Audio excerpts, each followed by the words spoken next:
பாரதியை போற்றுவோம், பாரதிர போற்றுவோம் என்கிற தலைப்பில் நாம் தமிழர் கட்சியினுடைய தமிழ் மீட்சி பாசறை முன்னெடுத்து நடத்தி கொண்டிருக்கக்கூடிய இந்த கருத்தரங்களை கூடியிருக்கக்கூடிய அனைவருக்கும் வணக்கம். பாரதி ஒரு மகா கவிஞன். அவர் பாடினார், எத்தனை கோடி இன்பம் வைத்தாய் இறைவா என்று.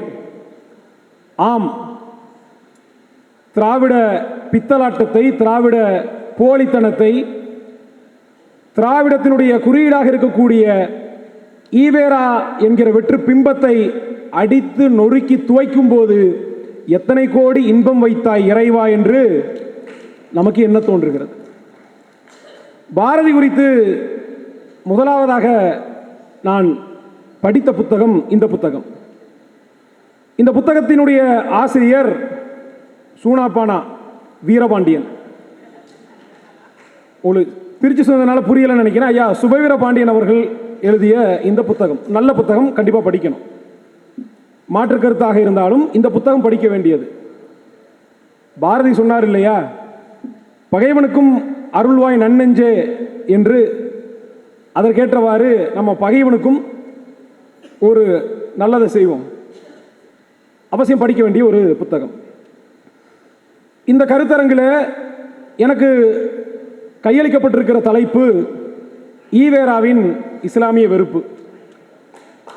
இதுவரை தமிழ்நாட்டில் இப்படி ஒரு தலைப்பில் சத்தியமாக யாரும் பேசியிருக்க மாட்டார்கள்.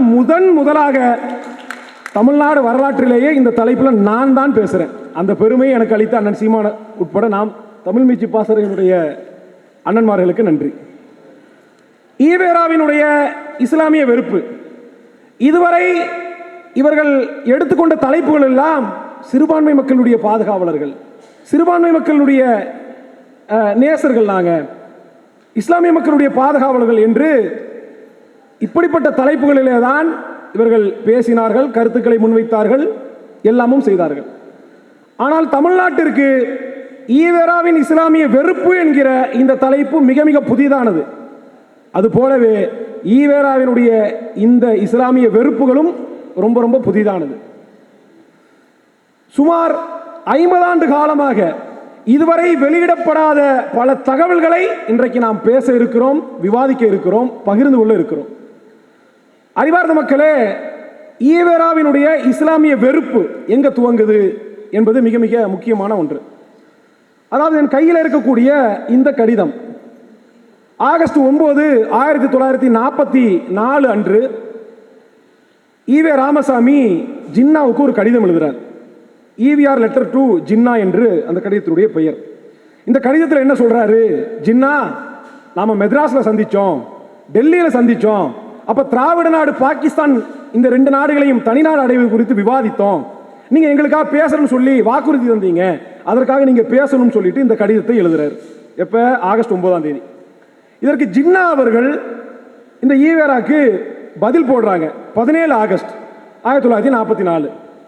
இந்த பதிலில் என்ன சொல்றார் அப்படின்னா, if they desire to establish their Dravidistan, it is entirely for your people to decide on this matter. I can say no more and I cannot speak on your behalf. அதாவது திராவிட நாடு அமைக்கணும் என்றால் அது உங்க மக்கள் தான் முடிவு செய்ய வேண்டியது, நான் உங்களுக்காக பேச முடியாது என்று சொல்றாரு.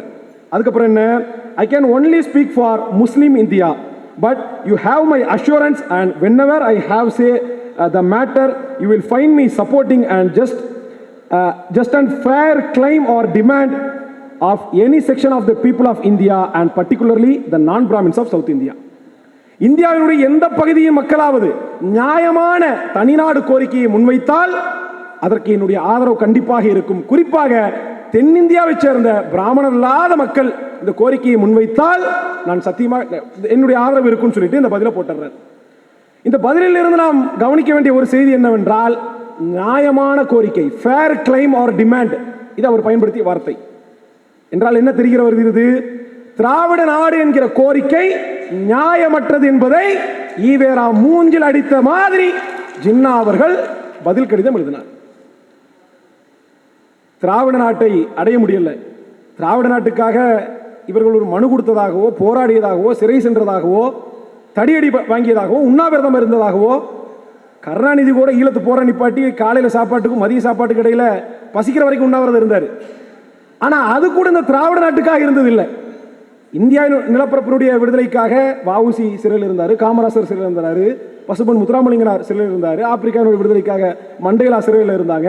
இப்படி தங்களுடைய தாய்நாட்டினுடைய விடுதலைக்காக, தாய்நாட்டினுடைய கோரிக்கைகளுக்காக காஷ்மீரில் கூட ஷேக் அப்துல்லா இருந்தார், அங்கிட்டு பிசோ இருந்தார் நாகாலாந்தில். இப்படி இந்தியா முழுமைக்குமே வரலாறு ஒன்று. ஆனால் உலகத்திலேயே தனி நாடு கேட்டு போராடி ஒரு கும்பல், ஆஃப்டர் ஆல் ஒரு மனு கூட கொடுக்க முடியாத ஒரு கும்பல் இருக்கிறது என்றால் அது இந்த திருட்டு திராவிட கும்பல் தான். அண்ணாதுரைட்ட கேட்குறாங்க, திராவிட நாட்டை எப்படி அடைவீங்க? திண்ணையில் உட்கார்ந்துக்கிட்டே அடைவேன்னாரு. அவரிட பாடம் படித்த அவருடைய சீடன் கண்ணதாசன் கேட்டார், அண்ணாதுரை, திண்ணையிலே உட்கார்ந்து பெறுவதற்கு திராவிட நாடு என்ன தொன்னையிலே நெய்யா, சோற்றுக்கு புளிக்குழம்பா, இல்லை உருட்டி விளையாடும் சீட்டாட்டம் தானான்னு கேட்டார். இது மூணுமே அண்ணாதுரைக்கு பிடிச்சது. புளிக்குழம்பும் பிடிக்கும், சீட்டாட்டம் ரொம்ப ரொம்ப பிடிக்கும், தொன்னையில் நெய்யும் ரொம்ப பிடிக்கும். அப்படி திண்ணையில் உட்கார்ந்து நாடு பெறுவோம் என்றெல்லாம் பேசினார்கள். இப்படி இவர்களுடைய போலித்தனங்கள் பேசிக்கிட்டே போகலாம். நம்ம தலைப்புக்குள்ள மறுபடியும் வருவோம். இப்போ ஈவேரா குறித்து நம்ம விமர்சிக்கும் போது, பேசும்போது, ஏதோ நாம் தமிழர் கட்சி நாங்கள் தான் முதல்ல விமர்சிக்கிறோம் அப்படின்ற மாதிரி அந்த திராவிட முகாம்கள் இருந்து சில கருத்துக்கள் வருது. ஆனால் நமக்கு முன்னத்தியர்கள் நிறைய பேர் இருக்கிறாங்க. ஏன்னா இப்போ இதை நம்ம தோண்டி தோண்டி தோண்டி தோண்டி பார்க்குறோம். என் கையில் இருக்கக்கூடிய இந்த ஆவணம் மிக மிக முக்கியமான ஒரு ஆவணம். இது என்ன ஆவணம் அப்படின்னா, தாய்மண் அப்படின்ற இதழ், விசிகாவினுடைய அதிகாரப்பூர்வ இதழ். இதனுடைய ஆசிரியர் அண்ணன் திருமாவளவன் அவர்கள். இந்த விசிகாவினுடைய இந்த அதிகாரப்பூர்வ பத்திரிகையில் பெரியார் மறுபரிசீலனை என்கிற தலைப்பில் 2002ஆம் ஆண்டு கிட்டத்தட்ட 9 கட்டுரைகளை விசிகாவினுடைய இன்றைய பொதுச் செயலாளர் மதிப்பிற்குரிய அண்ணன் ரவிக்குமார் அவர்கள் எழுதினாங்க. இப்படி எழுதும்போது பல கேள்விகளை தத்துவார்த்த ரீதியாக முன்வச்சாங்க. இந்த திராவிட கும்பல் அதற்கு பதில் சொல்ல அன்றைக்கே துப்பு இல்லாமல் இன்னைக்கு நம்மளை எப்படி அடக்கி ஒடுக்கணும்னு நினைக்கிறாங்களோ அதே மாதிரி ரவிக்குமார் அன்னைக்கு வந்து முடக்குனாங்க. அதனால 9 கட்டுரையோடு நின்று போச்சு. அந்த வரலாறு என் கண்ணனுக்கு நல்லா தெரியும். அப்ப அந்த கட்டுரை மிக மிக முக்கியமானது. தாய்மண் இதழில் ஆகஸ்ட் 2002 வந்த இந்த கட்டுரை, பெரியார் மறுபரிசீலனை கட்டுரையின் 3, இஸ்லாமியரும் கிறிஸ்தவரும் தமிழர் இல்லையா என்பது அந்த கட்டுரையினுடைய தலைப்பு. இந்த கட்டுரையில் என்ன சொல்றாரு ரவிக்குமார்? நம் தாழ்மைக்கு காரணம் என்கிற தலைப்பில் 1943 பெரியார் எழுதிய கட்டுரையில் தமிழர் இழிவுக்கான காரணங்கள் என 5 காரணங்களை குறிப்பிடுகிறார். தமிழை ஏன் இழிவானதுக்கான காரணங்கள் 5 காரணத்தை குறிப்பிடுறாராம். அவற்றுள் 3ஆவதாக குறிப்பிடப்பட்டுள்ள காரணம் பின்வருமாறு. 3வது காரணம் என்ன? தமிழன் என்றால் இதில் பார்ப்பான், முஸ்லிம், கிறிஸ்தவர் முதலிய பலர் சேர்கிறார்கள். யாரையாவது நாம் சேர்ப்பதில்லை என்றால் அவர்கள் நானும் தமிழன், தமிழ்நாட்டில் பிறந்தவன், தமிழ் பேசுகிறவன் என்கிறார்கள் என குறிப்பிடுகிறார் பெரியார். அதாவது பார்ப்பான் மட்டுமல்ல, முஸ்லீமும் கிறிஸ்தவனும் தன்னை தமிழன் என்று கூறிக்கொள்வதால் தமிழர் இழிநிலை அடைந்திருக்கிறார்கள் என்கிறார். இதிலிருந்து தெரிவது என்ன? 1963 மட்டுமல்ல, 1943 இருந்து முஸ்லிம்களை, கிறிஸ்தவர்களை, அதாவது சிறுபான்மை மதத்தினரை தமிழர் அல்லாதவர்களாக, விளக்கப்பட வேண்டியவர்களாகவே பெரியார் கருதி வந்துள்ளார். சொல்றது யாரு? சீமானா? சீமான் தம்பியா? நாம் தமிழர் கட்சிக்காரங்களா? இன்னைக்கு திராவிடத்திற்கும் திமுகவிற்கும் சொம்படித்து 4 சீட்டுக்கும் 2 MP சீட்டுக்கும் திராவிடத்தில், திமுகவில், அறிவாலயத்தில் அடகு வைத்திருக்கிறீர்களே விசிகா கட்சிக்காரர்களே, உங்களுடைய பொதுச் செயலாளர் ரவிக்குமார் சொல்றாரு தமிழர் இழிநிலை அடைந்ததற்கு காரணம் என்று ஈவேரா எழுதினதாக எழுதியிருக்கிறார். சான்றுகளோடு சொல்றேன், மறுக்க முடியுமா? முஸ்லிம்களும் கிறிஸ்தவர்களும் தங்களை தமிழன் சொல்லிக்கிறாங்களாம், அதனால தமிழை இழிநிலை அடைகிறானா? அறிவுல தீய வைக்க வேண்டாமா? அப்ப இது ஒரு செய்தி. அடுத்தது என்ன? இந்த ஈவேரா என்கிற இந்த ஈர வெங்காயம், இந்த ராமசாமி எவ்வளவு பெரிய வக்கரவாதி, எவ்வளவு பெரிய மோசடிக்காரர், எவ்வளவு பெரிய அயோக்கியர், எவ்வளவு பெரிய பித்தலாட்ட கருங்காலி, தமிழ்ல வேற ஏதாவது வார்த்தை இருந்தா சொல்லிட்டே போலாம். அதுக்கு அத்தனைக்கும் தகுதியான நபர் இவர். அப்ப இவர் ஒரு அறிக்கை எழுதியிருக்கார். இதுக்கு பேர் மைனாரிட்டி சமுதாயம் என்று பெயர். இப்ப ஈவேரா குறித்து இந்த பித்தலாட்டங்கள், இந்த எழுத்துக்களை எல்லாம் நம்ம அம்பலப்படுத்தி பேசும்போது, நீங்க இதெல்லாம் ஈவேரா பத்தி, பெரியாரை பத்தி பேசாதீங்க ப்ரோ, இதெல்லாம் சங்கிகளுக்கு சாதகமா போயிடும்.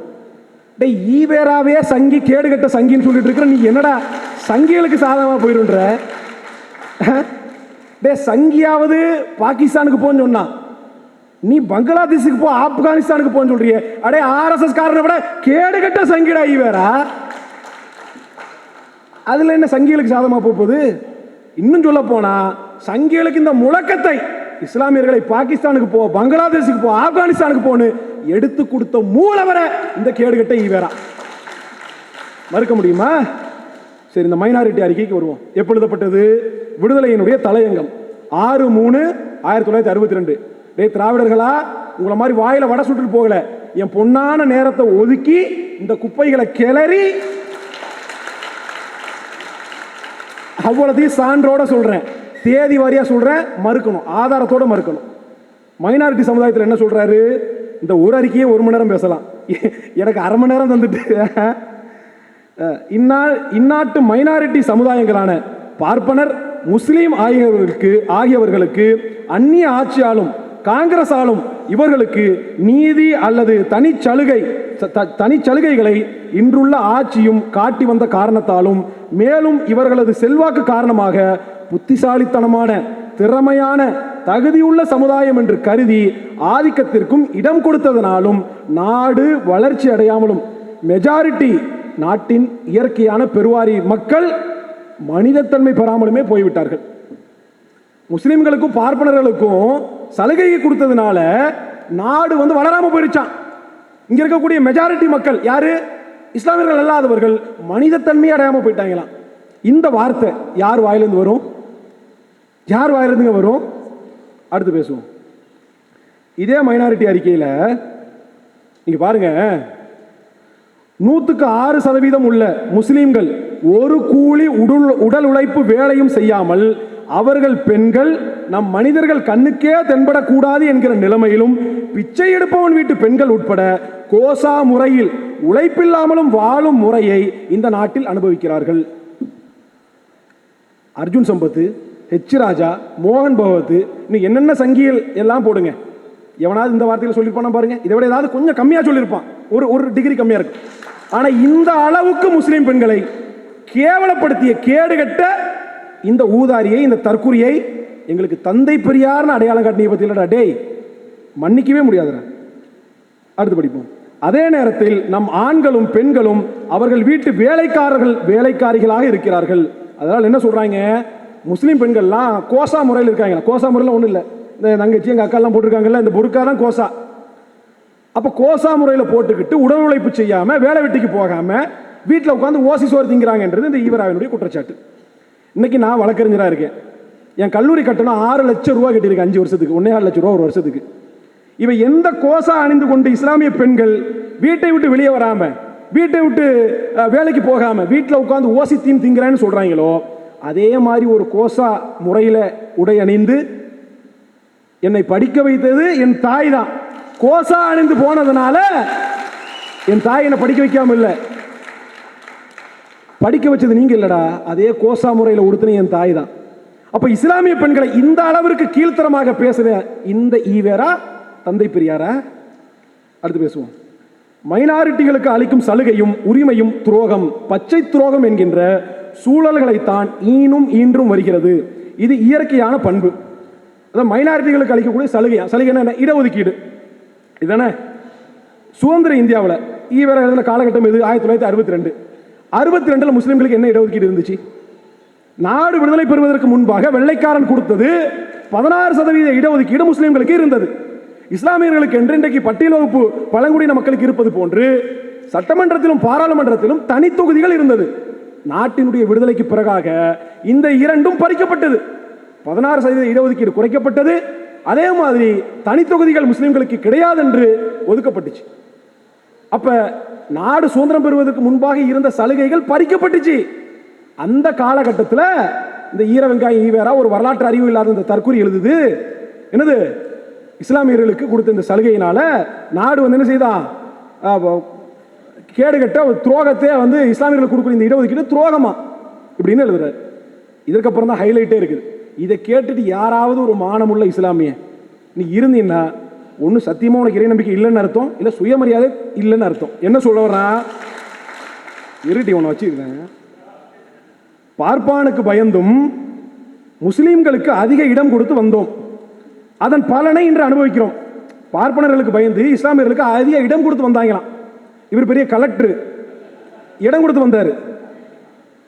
இது சாணியை மிதிக்க அசிங்கப்பட்டு மலத்தின் மீது காலை வைக்க நேர்ந்த பழமொழியாக முடிந்தது.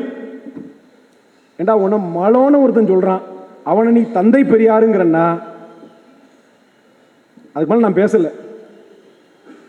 இவ்வளவு எழுதப்பட்டதன் காரணம் மைனாரிட்டிகளை ஆதிக்கத்தில் விட்டு வைப்பதும் அவர்களது தனி சலுகைகளுக்கு இடம் கொடுப்பதும் நாட்டுக்கும் நாட்டு பெருவாரி மக்கள் சமுதாயத்திற்கும் கேடு என்பதை விளக்கவே ஆகும் அப்படின்னு சொல்லிட்டு முடிக்கிறார். இந்த மைனாரிட்டி அறிக்கைக்கு யாராவது ஒரு திராவிடர், இந்த திராவிட கட்சிகளுக்கு இயக்கங்களுக்கு சொம்படிக்கக்கூடிய இந்த மாஜக, மாமக, தமுமுக, ஏமமுக, இன்னும் என்னென்ன முமுகலாம் இருக்கிறியோ அத்தனை பேர் இந்த பாய்மாரெல்லாம் எனக்கு ஏதாவது பதில் சொன்னீங்கன்னா நல்லா இருக்கும். அடுத்து பேசுவோம். 23/4/1964 வரிசையா பட்டியல் போட்டேன்னு வைங்க. எனக்கெல்லாம் இந்த விடுதலை படிச்சு போட்டு தலை சுத்தி போச்சு. டேய் என்னடா இப்படி எழுதி வச்சிருக்கீங்கன்னு. ஏதாவது சீமானும் அவன் தம்பிகளும் வாழ்ற காலத்துல இந்த ஈவேரா வாழல. 73ஓட செத்து போயிட்ட நீ, பொழைச்ச நீ. என்ன எழுதுறாரு இதுல? 23/4/1964 நல்லா பாத்துங்க. இப்ப கேமராமேன் ஜூம் பண்ணிக்கங்க, அப்புறம் பொய்யின்றுவாங்க. பார்ப்பனர் துளுக்கரால் தமிழ்நாட்டிற்கு பேராபத்து, அந்நிய சிறுபான்மையினர் நாட்டு பெரும்பான்மை மக்களை விரட்டுவதா அப்படின்னு இந்த தலைப்பு. இதுல என்ன சொல்றாரு? பாகிஸ்தானிலும் இலங்கையிலும் பர்மாவிலும் இந்தியர்களை மூட்டை முடிச்சுகளை கட்டிக்கொண்டு வெளியே போக சொல்கிறார்கள். பர்மாவில் சொத்தை பிடுங்கிக் கொண்டு வெளியே போங்கள் என்கிறார்கள். இப்படி இருக்கும்போது இங்கே இருக்கும் துலுக்கனுக்கு இங்கே என்ன வேலை? ஆப்கானிஸ்தானத்திற்கோ பாகிஸ்தானத்திற்கோ போகட்டும், உனக்கு இங்கு என்ன வேலை? இந்த நாடு உனக்கு எப்படி சொந்தம்? தமிழ்நாடு சரித்திரத்தில் நீ யாரு? நீ தமிழனா? அப்படி சொல்வதே எவ்வளவு பெரிய மோசடியான காரியம். ஆப்கானிஸ்தான்ல, பாகிஸ்தான்ல, பர்மால எல்லாம் மக்களை மூச்சை முடிச்சுகளை கட்டி போனா அடிக்கிறாங்களாம். அதனால இங்க இருக்கக்கூடிய முஸ்லிம்கள் பாகிஸ்தானுக்கும் ஆப்கானிஸ்தானுக்கும் போகணுமா? அவன் அடிக்கிறானா நான் என்னடா செய்ய முடியும்? இங்க இருக்கக்கூடிய இஸ்லாமியர்கள் இங்க இருக்கக்கூடிய மக்களோடு அண்ணன் தம்பிகளாக, மாமன் மச்சான்களாக, ஒரு தாய் பிள்ளைகளோடு ஒரு இடமாக வாழும்போது நான் என்ன விளக்கமாத்துக்கு பாகிஸ்தானுக்கு ஆப்கானிஸ்தானுக்கு போனாங்க? என்ன பாகிஸ்தான்ல எங்க மாமியார் வீடு இருக்க? ஆப்கானிஸ்தான்ல எங்க மச்சான் வீடு இருக்கா? பங்களாதேஷ்ல எனக்கு பெரியம்மா சித்தி வீடு இருக்கா? நான் எதுக்குடா அங்க போகணும்? நான் இந்த மண்ணின் மகன். 47ல தனி நாட்டை அடைந்து வச்சுட்டான். அங்க போனா இஸ்லாமிய நாடு, குரான் கான்ஸ்டிடியூஷனு, என் தலைவன் கவுன்சிலர் அத்தனை பேரும் முஸ்லிம், அங்க மெஜாரிட்டி. அப்படி இஸ்லாமியர்களுக்கு என்று தனி நாடு கிடைக்கும் போது மயிர் நாடு எனக்கு வேணாடா, என் தாய் தமிழ் நாடு தான் எனக்கு வேணும்னு இந்த மண்ணில் இருந்த மக்களை பாகிஸ்தானுக்கு போ, ஆப்கானிஸ்தானுக்கு போக சொல்றியே. தமிழின வரலாற்றில் நீ யாருன்னு கேட்கிறியே. நான் கேட்கிற தமிழின வரலாற்றில் நீ யாரா? இவரா சொல்லு. நான் தமிழன், தமிழ் மொழிக்காரன், என் தாய்மொழி தமிழ். இந்த மண்ணிற்கும் மக்களுக்குமாக பாடுபட்டவர்கள் எங்களுடைய முன்னோர்கள், இந்த மண்ணின் மைந்தர்கள். பழனி பாபா வழியில் சொல்ல வேண்டும் என்றால் நான் தமிழன், இங்க இருந்தேன், அரபு நாட்டிலிருந்து மார்க்கத்தை இறக்குமதி பண்ணிக்கிட்டேன். நீ யாரு? நீ ஓங்கல் கோஷ்டியா? இல்ல கர்நாடகால இருந்து எங்கேயாவது வந்தியா? உனக்கும் தமிழ்நாட்டு வரலாற்றுக்கு என்ன சம்பந்தம்? நீ தமிழனா? நான் கேட்பேன்ல, பதில் சொல்லு. ஈவேரா தமிழரா? தமிழ்நாட்டு வரலாற்றுக்கு ஈவேராக்கு என்ன சம்பந்தம்? நீ தமிழன் சொல்லிக்கிறது, தமிழன் தலைவன் சொல்றிய, இது வெக்கக்காரானது இல்லையா? இப்படி எழுதுறாரு. அதுக்கப்புறம் பாருங்க, அதே கட்டுரையில இதை விட கேவலம் வேற எதுவும் இல்லை. நாம் என்ன அவர்களோடு கலந்து விட்டோமா? பார்ப்பான் பூநூலை போட்டுக்கொண்டு தே மகன், அது அப்படி முழுசா எழுதியிருக்காரு, நான் கூசு எனக்கு. தே மகன் நீ வேறு நான் வேறு என்கிறான். துலுக்கன் குள்ளாய் வைத்துக் கொண்டு வேஷம் போட்டுக்கொண்டு நீ வேறு நான் வேறு என்று பேதம் காட்ட பெரிய ராயல் குடும்பத்தை போல பெண்டு பிள்ளைகளுக்கு உரை போட்டு வைத்துக் கொண்டிருக்கிறான். நம் பெண்கள் களை எடுப்பது, கல் சுமப்பது, மண் வெட்டுவது என்று இருக்கிறார்கள். அவர்கள் பெண்களை மட்டும் புர்கா போட்டு வைத்துக் கொண்டிருக்கிறார்கள். நம் பெண்கள் அவர்கள் வீட்டுக்கு போய் வேலை செய்கிறார்கள். நிலைமை இவ்வளவு கீழ்நிலைக்கு வந்துவிட்டது. இப்படி இருந்தால் எப்படி நீங்கள் முன்னுக்கு வர போகிறீர்கள்? அது பார்ப்பனர்கள் நூலை போட்டுக்கிட்டு நீ வேற நான் வேறன்னு வித்தியாசம் காமிக்கிறாங்களாம். முஸ்லிம்கள் குல்லா போட்டுக்கிட்டு அவன் வீட்டு பெண்கள் கூட ராயல் குடும்பம், எது அரச குடும்பம், அரச குடும்பத்து பெண்கள் மாதிரி. எங்க வீட்டு பெண்களை பிள்ளைங்களை நாங்கள் அரச குடும்பமாக வச்சுக்கிறோன்னா பெருமைப்படுறோம்டா. நீ மணியம்மை எப்படி வச்சுருந்தேன்னு தெரியாதா? நான் ஜிடி நாயுடு எழுத்து பேசினா அசிங்கமாக போயிடும். தேவையில்லாத வேலை தானே இது. அப்போ இவ்வளவு கேவலமாக எழுதக்கூடிய இந்த ஈர வெங்காயம் ஈவேரா தமிழர் தந்தையா, தந்தை பெரியாரா? இனி அடுத்து பேசுவோம். இந்த பெரியார், இந்த அண்ணா இதெல்லாம் பேசும்போது திமுக காரங்க கூட கொஞ்சம் தான் இருப்பான். ஏன்னா முதலாளியை விட முதலாளிகிட்ட வாங்கி திங்கிறவனுக்கு ரொம்ப ஆட்டம் போடுவானுங்க. அதில் இந்த முஸ்லீம் லீக்லாம் இருக்கான்னு பாருங்க. நான் ஒன்னே ஒன்று மட்டும் சொல்கிறேன். தமிழ்நாட்டு இஸ்லாமியர்களுக்கு விடிவு காலம் பிறக்க வேண்டும் என்றால் அது முஸ்லீம் லீக் என்கிற அடிமை கட்சியினுடைய சிறுபான்மை அணி, திமுக சிறுபான்மை அணியான முஸ்லீம் லீக் என்கிற அடிமை கட்சியினுடைய வீழ்ச்சியில தான் தமிழ்நாட்டு இஸ்லாமியருடைய எழுச்சி பிறக்கும். மக்களை போர்க்குணம் இல்லாம கேவலம் கேவலம் கருணாநிதி காலில் அடகு வச்சு, ஸ்டாலின் காலில் அடகு வச்சு, உதயநிதி காலில் அடகு வச்சு, இன்னைக்கு உதயநிதி மானுக்கும் கல்வி குடிக்கிற அளவுக்கு போயிட்டானுங்க. இவர்கள் இஸ்லாமிய தலைவர்கள். அந்த முஸ்லீம் லீக் கட்சி குறித்து ஈவேரா சொன்னது என்ன தெரியுமா? இதுவரை வெளிவராத ஒரு ஸ்டேட்மெண்ட் தோண்டி எடுத்திருக்கேன். இருங்கட. விடுதலை தலையங்கம் 3/1/1962 தேதியை குறிச்சுக்க. தலைப்பு: ஆளும் கட்சியும் மத மைனாரிட்டிகளும் முஸ்லிம்கள் தங்கள் சமுதாயத்தின் நன்மதிப்பையும் உரிமைகளையும் கலாச்சாரத்தையும் பாதுகாத்துக் கொள்ள வேண்டியது மிக மிக முக்கியம் என்பதை ஒப்புக்கொள்கிறோம். சரி, ஆனால் இதற்காக சட்டசபைக்கோ பாராளுமன்றத்திற்கோ செல்ல வேண்டிய அவசியம் என்ன? கேட்கிறது யாரு? ஈவேரா. யாரோ 2-3 பேர் உள்ளே நுழைந்து விட்டால் போதுமா? அப்படி நுழைவதானாலும் ஆளுங்கட்சியின் பெயராலேயே நுழைந்தால் தானே சில சலுகைகளாவது கிடைக்கும். அதை விட்டு ஆளும் கட்சிக்கு நேர் எதிரான, எப்படி ஆளும் கட்சிக்கு நேர் எதிரான முஸ்லீம் லீக் என்கிற பாகிஸ்தான் கட்சியின் பெயரால், முஸ்லீம் லீக் என்கிற பாகிஸ்தான் கட்சியின் பெயரால் எதிர்த்து நின்றால் ஆளும் கட்சிக்கு ஆத்திரமாகாதா? 47 பாகிஸ்தான் பிரிவினை, அதுக்கு முன்பாக இந்தியன் முஸ்லீம் லீக், முடிந்ததற்கு பிறகாக ஐயுஎம்எல் பிரிஞ்சு வருது இந்தியாவில். அப்ப பாகிஸ்தானுக்கு தனி முஸ்லீம் லீக், இங்க தனி முஸ்லீம் லீக். இங்க நம்ம ஐயா காகிதமில் நினைச்சிருந்தா பாகிஸ்தானுக்கு போயிருக்கலாம். அங்க போயிருந்தா இங்க வந்து அவர் பெருசா ஒன்றும் அனுபவிக்கல. அங்க போயிருந்தா தலைவராகி இருக்கலாம். ஏன்னா ஜின்னாக்கு அப்புறம் லியாக்கத் அலி கானுக்கு அப்புறம் 3வது இடத்துல இருந்தவர் காகிதமில்லத். அங்க போயிருந்தா பட்டங்களும் பதவிகளும் அரசு ஆட்சிகளும் கிடைச்சிருக்கும். ஆனா போகல. ஏன்? தமிழ் மீது, தமிழ் மண் மீது பற்று கொண்டவன் எங்க ஐயா தாத்தா காகிதமில்லத். அப்ப பாகிஸ்தான் கட்சியின் பெயரால் எதிர்த்து நின்றால் ஆளும் கட்சிக்கு ஆத்திரம் வராதா? அடுத்து சொல்றாரு, உண்மையை கூற வேண்டுமானால் பாகிஸ்தான் பிரிந்த உடனேயே இந்த நாட்டு முஸ்லீம் லீக் இந்திய அரசாங்கத்தால் தடை செய்யப்பட்டு இருக்க வேண்டும். முஸ்லீம் லீக் பாகிஸ்தான் கட்சியா, இந்தியா பிரியும் போதே, பாகிஸ்தான் பிரியும் போதே அந்த கட்சியை தடை பண்ணியிருக்க வேண்டும்னு பேசினவர் ஈவேரா. யாராவது மான ரோசம் வெக்கம் சூடு சொரண உள்ளவன் முஸ்லீம் லீக்ல இருக்கியா? அதெல்லாம் இருந்தா ஏன் அந்த கட்சியில் இருக்க போறீங்க? அதெல்லாம் இல்லாம தானே முஸ்லீம் லீக்ல இருக்கீங்க. அப்ப முஸ்லீம் லீக் கட்சியை பாகிஸ்தான் கட்சி என்று, அந்த கட்சியை இந்திய பிரிவினையின் போது தடை செய்ய வேண்டும் என்று தலையங்கம் தீட்டினாரே ஈவேரா விடுதலையில 3/1/1962. இவர் உங்களுக்கு தந்தை பெரியாரா? ஏண்டா முஸ்லீம் லீக் கட்சிக்காரங்களா?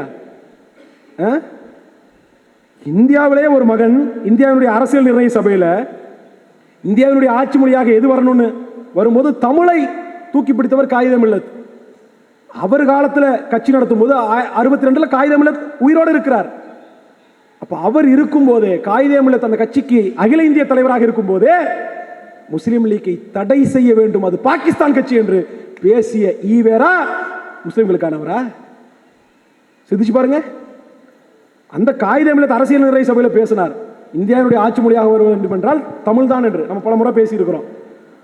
அல்லாஹ் என்று அழைப்பதற்கு முன்பாகவே அம்மா என்று அழைத்தவன் நான், இஸ்லாம் எங்கள் வழி, இன்ப தமிழே எங்கள் மொழின்னு சொன்ன, இன்ப தமிழ் எங்கள் மொழின்னு சொன்ன காகிதமில்லத்துடைய கட்சியை தடை செய்யணுமா? ஆனா முன்னாடி பேசுறாங்கல்ல, தமிழ் சனியன், தமிழ் காட்டு முராண்டி, வேலைக்காரிக்கிட்ட இங்கிலீஷ்ல பேசு, தமிழ்ல என்ன இருக்குது இப்படின்னு கேட்ட ஈவேராவை தந்தை பெரியார்னு கொண்டாடணுமா? என்ன கேலி கூத்து! அதுக்கப்புறம் மிக முக்கியமான ஒரு செய்தி, விடுதலை தலையங்கம் 18/9/1963. இந்த ஈவேரா எவ்வளவு பெரிய சைக்கோன்றதுக்கு இது ஒரு எடுத்துக்காட்டு. என்ன? எனது பிறந்த நாள் செய்தி, இதான் அந்த தலையங்கத்தினுடைய தலைப்பு. ஒருத்தனுக்கு பிறந்த நாள், மற்ற நாளில் எக்கெடுக்கிட்டு போகிறானோ இல்லையா, பிறந்த நாள் அன்னைக்கு எல்லாரும் நல்லா இருக்கணும்ப்பான்னு நினைப்பான். அதெல்லாம் ஒரு மனித இயல்பு. பிறந்துட்டோம் நல்லா இருப்போம் அப்படி வாழ்த்து விடுவாங்க. ஆனால் இந்த சைக்கோ பெரியார் என்ன ராமசாமி என்ன செய்கிறாரு, எனது பிறந்தநாள் செய்தின்ற அந்த தலையங்கத்தில் நமது சமுதாயத்தின் 4 எதிரிகள். எது உன் சமுதாயம்? நாய்க்குமாரா, கர்நாடகாரங்களா, கருணாநிதி குடும்பமா? எது உன் சமுதாயம்? நமது சமுதாயம் என்றால் நீ யார்? நீனா தேசாபிமானம் இல்லை, நாட்டபிமானம் இல்லை, மொழி அபிமானம் இல்லைன்னு சொல்லக்கூடிய ஆளாச்சப்பா. உனக்கு ஏது சமுதாயம்? சரி, நமது சமுதாயத்தின் 4 எதிரிகள் யாரு? ஆதலால் நமக்கு இன்று 1 பார்ப்பனர், நம்மில் கீழ்த்தர மக்கள், முஸ்லிம்கள், கிறிஸ்தவர்களாக இன்று நமக்கு சமுதாய எதிரிகளாக இந்த 4 கூட்டங்கள், பிராக்கெட்ல கும்பல் வேற போட்டிருக்காரு. ஏண்டா 10 பேர் நிறுத்து போட்டா தேர மாட்டீங்க நீங்க. நீங்க நீங்க தமிழ்நாட்டினுடைய மண்ணின் மக்கள், நாங்க கும்பல் இருக்கின்றார்கள் அப்படின்னு இந்த 4 பேரை எதிரியா காமிக்கிறார். முதல் எதிரி பார்ப்பனர்கள். சரி, அவங்க ஆதிக்கத்தில் இருந்தாங்க, உன்னை படிக்க கூடாதுன்னாங்க, சூத்திரனாங்க, சரி ஏதோ கற்பிக்க, ரைட்டு. ஆமா, நம்மில் கீழான மக்கள்னு சொல்றியே, நம்மில் கீழான மக்கள்லாம் நீங்க யாரு? உங்களுக்கு கீழான மக்கள்லாம் அவங்க யாரு? நீங்க தான் சமூக நீதி, சமத்துவ போராளி, சாதி ஒழிப்பை முன்வைத்தவர். நம்மில் கீழானவர்னு ஒருத்தர் எழுதுறான்னா இவனுக்கு சாதிய பார்வை இருக்குதா இல்லையா? இவன் சாதி வெறியனா இல்லையா? சொல்லுங்க. நம்ம முதல்ல போட்டு தலைப்பு கூட கண்ணியம் கருதி மாத்திட்டோம். ஆனா நம்மில் கீழான மக்கள் அப்படின்னு எழுதுறேன்னா உனக்கு அந்த ஹைரார்கி, மேல் சாதி கீழ் சாதிக்காரன்ற பார்வை உனக்கு இருக்கா இல்லையா? இருக்கு. அப்ப நம்மில் கீழான மக்கள் 2வது எதிரிகளாம். 3வது எதிரிகள் யாரு? முஸ்லிம்கள். முஸ்லிம்கள் உனக்கு என்ன எதிராக இருந்தாங்க?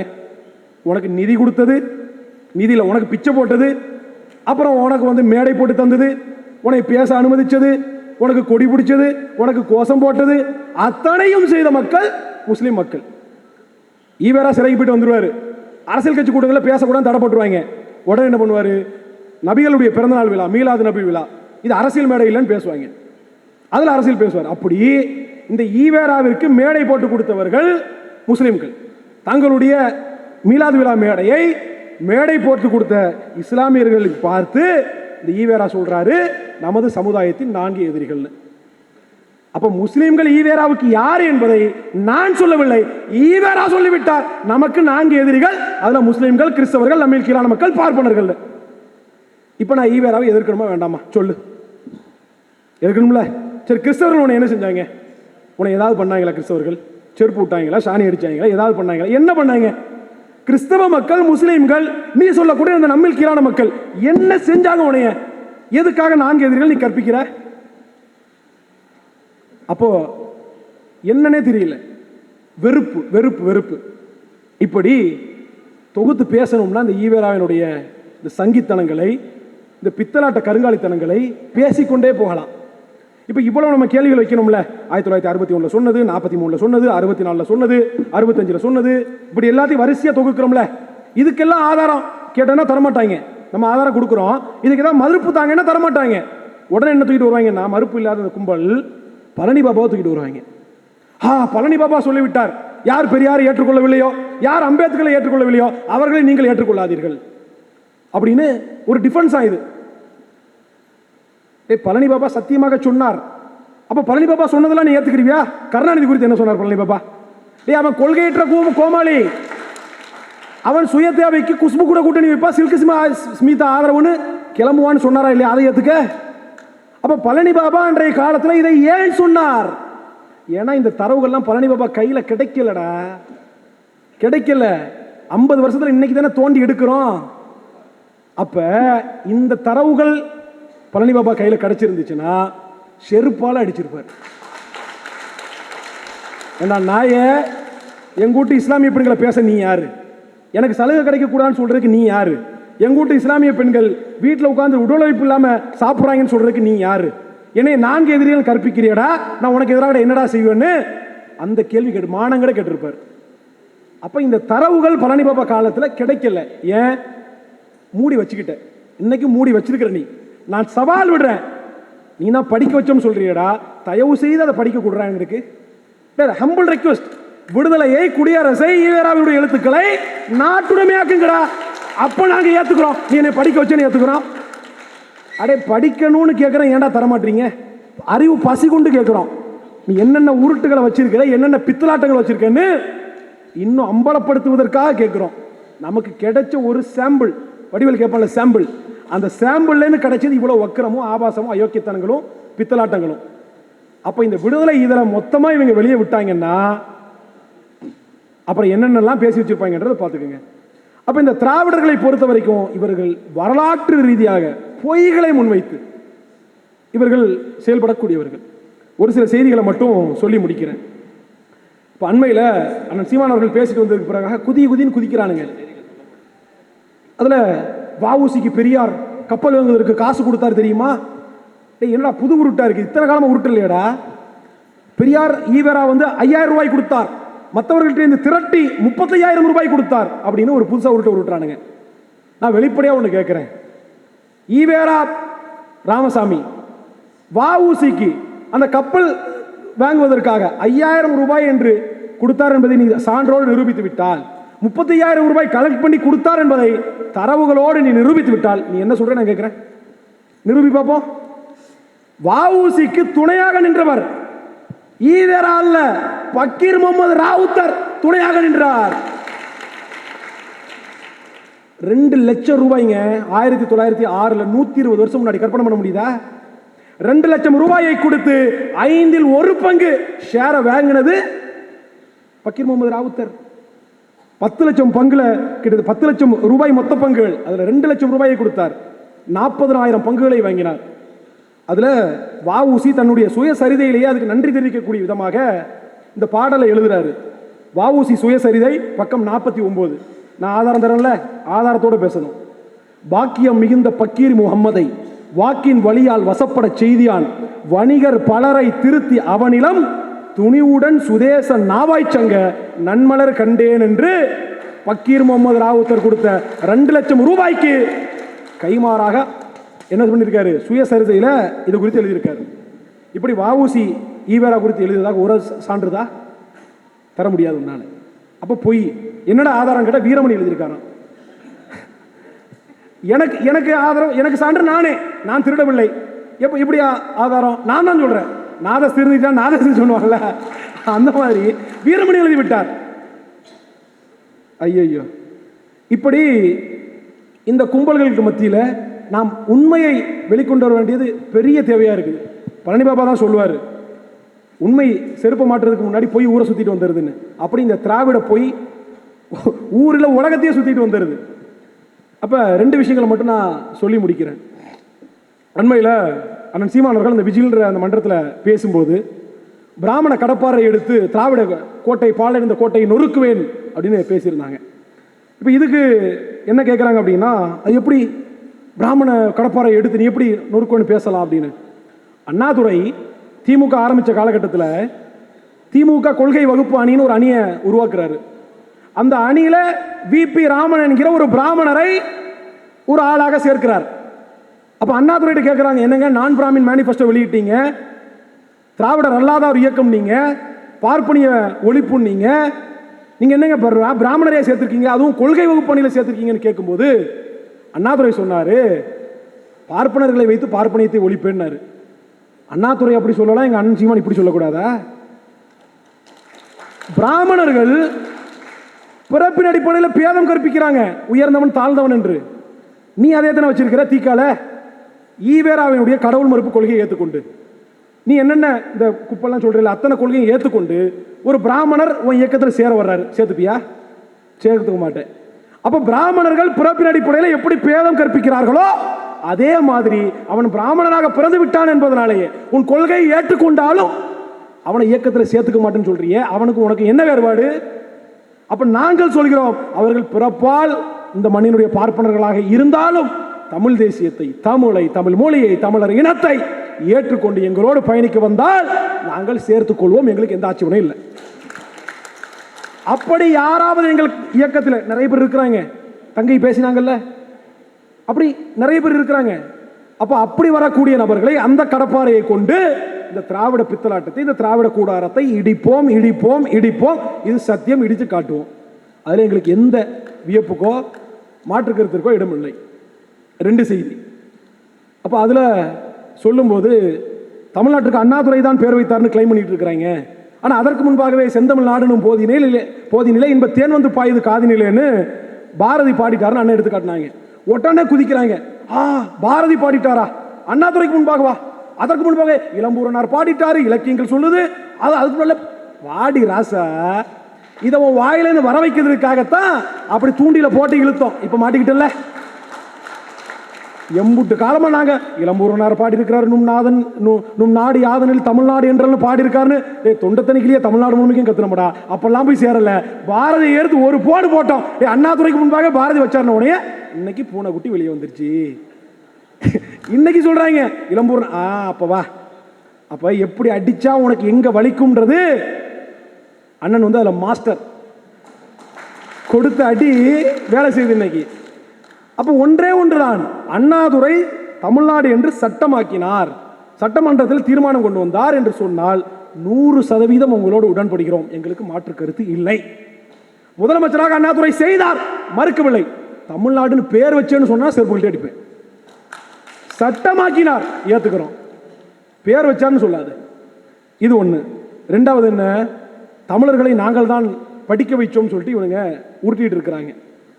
அப்போ நம்ம கேள்வி கேட்கும்போது மதிப்புக்குரிய அண்ணன் ஷானவாஸ் எல்லாம் ரொம்ப பொங்குறாரு. ஆனாலும் இவ்வளவு திமுக விசுவாசம் ஆகாதுன்னு, நீங்க இருக்கிற கட்சி விசிகா, அது ரொம்ப முக்கியம். அப்ப அதுல என்ன சொல்றாரு, தமிழர்களை நாங்கள் தான் படிக்க வச்சோம்னு சொல்லும் போது இவங்க குதிக்கிறாங்க. அப்ப காமராசரை கல்விக்கல் திறந்த காமராசர் நீங்க எப்படி சொல்லலாம் அப்படின்லாம் கேட்கிறாங்க.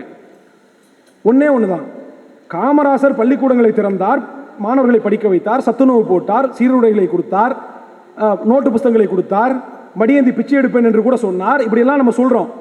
அப்படி சொல்லக்கூடிய காமராசரை பொதுமைப்படுத்தி கல்வி கண் திறந்த காமராசர் என்று நாம சொல்றோம். அப்படி சொல்லும் போது இவங்களுக்கு பொத்துக்கிட்டு வருது. நீயும் சொல்லு, கருணாநிதி பள்ளிக்கூடங்களை திறந்தார், அது சொல்லு, உண்மையா இருக்கிற பட்சத்தில் ஏத்துக்கிறோம். காமராசரா கருணாநிதியான்னு மோதி பார்த்துக்கிறோம், அதான நியாயம். அதை விட்டு போட்டு தமிழர்களை நாங்கள் தான் படிக்க வச்சோம்னு சொன்னீங்கன்னா அது என்ன நியாயம்? அப்ப தமிழர்களை நாங்கள் தான் படிக்க வைத்தோம் என்று நீ சொல்லும் போதுதான், அப்ப வள்ளுவனை யார் படிக்க வச்சது, எங்க ஐயா வைகுண்டர் யார் படிக்க வச்சது, ரெட்டமலை சீனிவாசன் யார் படிக்க வச்சது, அயோத்திதாசரை யார் படிக்க வச்சது என்ற கேள்வியை நாங்க அப்பதான் எழுப்புறோம். அப்ப பொதுமைப்படுத்தி ஒட்டுமொத்தமாக இவர்கள் தமிழர்களை நாங்கத்தான் படிக்க வச்சோம், தமிழ்நாடு நாங்க தான் பேர் வச்சோன்னு ஒட்டுமொத்த குத்தகையை எடுத்து இந்த கும்பல் பிதற்றிக் கொள்ளும். அப்ப வார்த்தை ஜாலங்கள்ல விளையாடிட்டாங்க. அப்ப ஈவேராவினுடைய இஸ்லாமிய வெறுப்பு என்று இவ்வளவு செய்திகளை நான் ஆதாரத்தோட பட்டியலிட்டு இருக்கேன்.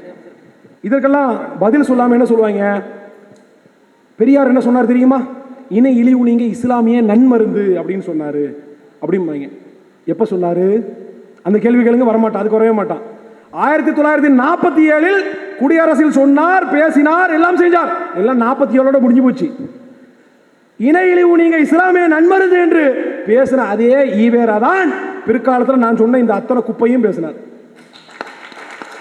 ஒருவருடைய நிலைப்பாடு என்பது அவர் இறுதி காலகட்டத்தில் என்ன நிலைப்பாட்டோடு இருந்தாரோ அதை வைத்துத்தான் அவரை மதிப்பிடணும். ஒரு காலத்தில் எங்க அண்ணன் சீமான் திகால இருந்திருக்கலாம், இன்னைக்கு அவர் நாம் தமிழர். ஒரு காலத்தில் ஈவேரா காங்கிரஸ் கட்சிக்காரர் இருந்திருக்கலாம், அவர் சாகும்போது திகா. ஒரு காலத்தில் ஜீவா காங்கிரஸ்ல இருந்திருக்கலாம், அவர் சாகும்போது கம்யூனிஸ்ட். அப்ப தன்னுடைய இறுதி நிலைப்பாடாக ஒருத்தர் என்ன நிலைப்பாட்டை எடுக்கிறாரோ அதுதான் அவருடைய இறுதி நிலைப்பாடு. இணை இழிவு நீங்க இஸ்லாமிய நன்மருந்து என்கிற பேசின ஈவேரா பிற்காலத்தில் தன்னுடைய கருத்தை மாற்றிக்கொண்டார். இஸ்லாமியர்களுக்கு எதிராகவும் முஸ்லிம்களுக்கு எதிராகவும் இத்தகைய வன்மங்களையும் ஆபாசங்களையும் அயோக்கியத்தனங்களையும் பேசினார் என்று நான் பட்டியலிட்டு இருக்கிறேன். 64 வரைக்கும் நான் பட்டியலிட்டு இருக்கிறேன். 73 வரைக்கும் ஈவேரா வாழ்ந்தார். இந்த 9 ஆண்டுகளுக்கு உள்ளாக இதை மாற்றினார், இந்த கருத்துக்கு மறுப்பு தெரிவித்தார் என்று சான்றோடு யாராவது ஈவேராவினுடைய ராமசாமியுடைய பக்தர்கள், ராமசாமி வழிபாட்டாளர்கள் யாராவது நீங்கள் நிரூபித்தீர்கள் என்றால் உங்கள் கருத்தையும் நான் ஏற்றுக்கொள்கிறேன். ஈவேராக்கு இருந்தது முழுமையான இஸ்லாமிய வெறுப்பு. அதனுடைய தொடர்ச்சியாகத்தான் அது கருணாநிதிக்கும் இருந்தது, ஸ்டாலினுக்கும் இருந்தது, இன்றைக்கு உதயநிதி வரை தொடர்கிறது. ஆக மொத்தத்தில் இந்த திராவிடர்களை பொறுத்த வரைக்கும் இவர்கள் ஒரு நாளும் இஸ்லாமிய மக்களுக்கோ இஸ்லாமியர்களுக்கோ யாருக்கும் உண்மையாக இருந்தது இல்லை. ஈவேராக்கு இருந்தது இஸ்லாமிய வெறுப்புதான், வெறுப்புதான், வெறுப்புதான். பெரும்பாட்டன் பாரதியோடு ஈவேராவை ஒப்பிட்டால் அவர் தமிழுக்காக நின்றவர். ஒரே ஒரு செய்தியை மட்டும் சொல்லி முடிக்கிறேன். கவிஞர் கவியரசர் கண்ணதாசன் நம்ம எல்லோருக்கும் தெரியும். அந்த கண்ணதாசன் தன்னுடைய வாழ்க்கையினுடைய ஆரம்ப பகுதியில் கடற்கரையில் படுத்து கிடக்கிறாரு. அப்படி படுத்திருந்த கண்ணதாசன் கிட்ட ஒரு காவலர் லத்தியை வச்சு தட்டுறாரு. என்ன வச்சிருக்க அப்படின்னு கேட்குறாரு. அவர் சொல்றாரு, கொல்ல முயன்றாலும் விழியுருட்டி பார்த்தாலும் தட்டி பறித்தாலும் தமிழல்லால் ஏதுமில்லை அப்படின்னு சொன்னார். நீ என்னை கொல்ல முயற்சி பண்ணாலும் தட்டி பறிக்க முயற்சி பண்ணாலும் தமிழை தவிர என்று எதுவுமே இல்லைன்னு கண்ணதாசன் சொன்னார். அன்றைக்கு அவர்கிட்ட இருந்தது தமிழ் மட்டும்தான். ஆனால் அந்த கண்ணதாசன் கூட பிற்காலத்திலே தமிழால் உயர்ந்தார், பொருளாதார ரீதியாக மேம்பட்டு செழிப்பான வாழ்க்கையை வாழ்ந்தார். ஆனால் தமிழ் தமிழ் என்று தமிழுக்காக வாழ்ந்து தமிழால் பயன்பெறாமல் தமிழுக்கு பயன்பாடாக இருந்த மாபெரும் மக்கள் கவிஞன் பாரதியார் மட்டும்தான் என்பதை அறிவார்ந்த மக்கள் நீங்கள் புரிந்து கொள்ள வேண்டும். அப்படி பாரதிதாசன் அதனால்தான் சொன்னார், பாரதியால் தமிழ் உயர்ந்ததும் பாரதி தமிழால் உயர்ந்ததும் என்று சொன்னார். அப்படி தமிழால் உயர்ந்தார் பாரதியார், பாரதியால் தமிழ் உயர்ந்தது. அத்தகைய தமிழ் ஈவேராவிற்கு என்ன மொழி, காட்டுமிராண்டு மொழி, வேலைக்காரர்களோட பேசின ஆங்கிலத்தில் பேசு என்று சொன்ன இவர்களெல்லாம் தந்தை பெரியாராக ஆகிவிட்டார். ஆனால் பாரதியை பார்ப்பான் என்று ஒதுக்கி வைத்து விட்டார்கள். ஆனால் இன்றைக்கு ஒரு பார்ப்பான் பாரதியைத்தான் இங்கே இருக்கக்கூடிய இஸ்லாமியர்கள் இத்தனை பேர் எங்களுடைய பாட்டன் என்று கொண்டாடி கொண்டிருக்கிறோம். இது தமிழ் தேசியத்தினுடைய எழுச்சிக்கான காலம். தமிழ் தேசியத்தினுடைய எழுச்சியினுடைய குறியீடாக இருக்கக்கூடிய பாரதியை கொண்டு, பாரதி என்கிற பெரும் பார்ப்பன கடப்பாறையை கொண்டு ஈவேரா கட்டமைத்த இந்த பாலடைந்த திராவிட கோட்டையை தகர்த்து எறிவோம். வாய்ப்பளித்தமைக்கு நன்றி. வணக்கம். நாம் தமிழர். நன்றி தம்பி அபூபக்கர்.